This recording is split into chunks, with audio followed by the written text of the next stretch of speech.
Meus irmãos e minhas irmãs, paz e bem. Na última quarta-feira, quarta-feira de cinzas, nós começamos o tempo da quaresma, que é chamado um tempo fechado, porque ele tem uma precisão do seu início e do seu fim, e é um tempo que nos prepara para a Páscoa da ressurreição. E ali, no tríduo pascal, ele vai terminar. E o primeiro domingo da quaresma, nós nos encontramos sempre com Jesus que está no deserto. Por 40 dias o Senhor é tentado. Nós encontramos isso em todos os evangelhos sinóticos. E esse número 40 é um número muito simbólico na tradição bíblica. Se nós pensamos, nós encontramos os 40 dias no dilúvio universal, 40 dias Moisés no Sinai, 40 dias Elias no deserto. 40 anos o povo de Israel estava percorrendo o deserto, um tempo de terminar uma geração, aquela geração que saiu do Egito e entrar na terra prometida, uma geração nova. 40 dias, sobretudo, o tempo que Jesus está no deserto. Ora, naqueles 40 dias, o que aconteceu com Jesus? Este ano nós escutamos o Evangelho de Mateus, que assim diz: naquele tempo, o Espírito conduziu Jesus ao deserto para ser tentado pelo diabo. Jesus jejuou durante 40 dias e 40 noites e depois disso teve fome. É estranho, naquele tempo, o Espírito conduziu Jesus ao deserto. O deserto é um lugar de sofrimento, um lugar onde não tem distração. Nós hoje estamos nesse lugar belíssimo, cheio de vida, tem um lago, tem vegetação, o deserto não. O deserto é um local de morte. Então a pessoa é conduzida para o seu interior. O Espírito conduz Jesus para ser tentado, no deserto para ser tentado. Como entender isso? Na verdade, nós no Pai Nosso, nós rezamos pedindo ao Senhor, não para não sermos tentados, mas pedimos para não cairmos em tentação. A tentação é necessária no nosso processo de crescimento. Sem a tentação não haveria o nosso crescimento na virtude. Então, Jesus é conduzido pelo Espírito. É ali que ele vai passar por essa experiência muito humana de ser tentado. Na verdade, não fosse Jesus tentado, Deus encarnado tentado como nós teríamos uma certa dúvida sobre o mistério da encarnação. Mas é porque ele vive a nossa situação em tudo, menos no pecado, que a encarnação se torna acreditável para nós. Nós podemos ver que ele sofreu como nós a tentação. E então, o evangelista Mateus continua dizendo assim: então o tentador aproximou-se e disse a Jesus: se és o Filho de Deus, manda que essas pedras se transformem em pães. Mas Jesus respondeu: está escrito, não só de pão vive o homem, mas de toda palavra que sai da boca de Deus. A primeira tentação de Jesus é na sua relação com as coisas. Usar as coisas para objeto de prazer. Caríssimo, não é o problema de comer. Esse verbo comer é muito difuso na palavra de Deus. Mais de 2000 vezes tem esse verbo na Bíblia. Mas é de usar as coisas, então o comer, o beber, como fonte de prazer sem medida, em que um somente se satisfaz. E se esquece, por exemplo, de que aquilo que nós temos é um dom do Criador e é um dom para ser compartilhado. Ora, Jesus é tentado.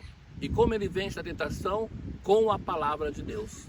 E vai dizer assim: não é só deste pão material que eu tenho necessidade, mas é do pão que satisfaz e que nos ajuda a vencer, é do pão da palavra de Deus.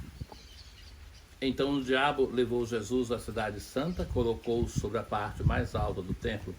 Ele disse: se és o Filho de Deus, lança-te daqui abaixo, porque está escrito, Deus dará ordem aos seus anjos a teu respeito, e eles te levarão nas mãos para que não tropeces em alguma pedra.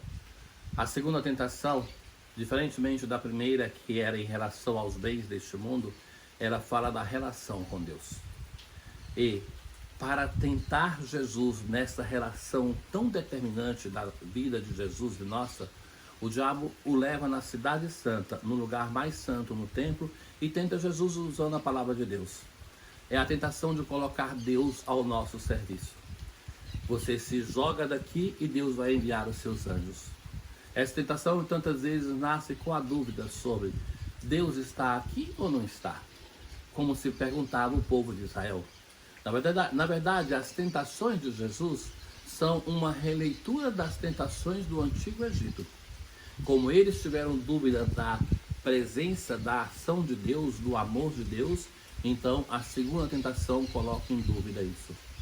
E a resposta de Jesus, que é aquela de que nasce da experiência de amor, da experiência de que sabe que um Deus o ama e que ele é chamado para retribuir a este amor de Deus.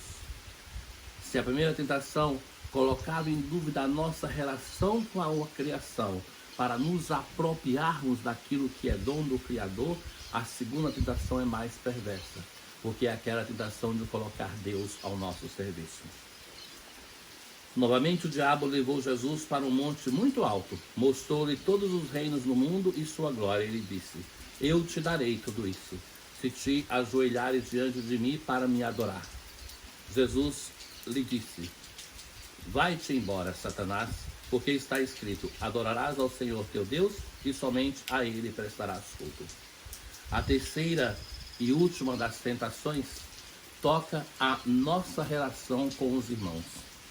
Nessa relação, tantas vezes nós somos tentados a nos apropriar dos outros. Quando o diabo diz assim, que eu te posso dar todas as coisas, ele é o pai da mentira. Ele não é o criador, não é o dono.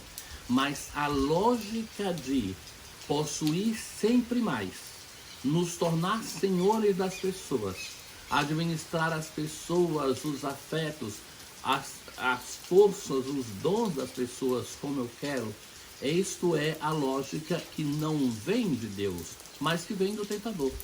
É o tentador que inverte a nossa relação também com os outros e faz com que nós nos sintamos os senhores daquilo que não é nosso, daquilo que não nos pertence. As três tentações, que são as tentações de Israel no deserto, que são as nossas tentações, não são somente essas que Jesus sofreu, mas é um resumo em grandes grupos daquilo que foi a sua relação com o tentador. Na nossa vida de fé, nós somos tentados a nos apropriar das coisas deste mundo, a nos aproximar do nosso Deus e criar uma imagem de Deus cômoda para nós, e a nos apropriar dos bens e das pessoas deste mundo para usar como nós queremos. No final das tentações, o diabo se distancia e os anjos de Deus se fazem presente. Essa presença dos anjos é um modo de dizer: o Senhor fez um salto na sua relação com Deus e que isso é modelo para todos nós. Jesus nos ensina que primeiro nós somos tentados, faz parte do nosso caminho, mas que é com Deus, com a palavra de Deus, que nós podemos vencer o tentador. Que o caminho de Quaresma seja para nós um caminho de crescimento, de vitória contra o tentador, para que nós possamos nos preparar para a Páscoa da ressurreição. Uma boa Quaresma a todos. Paz.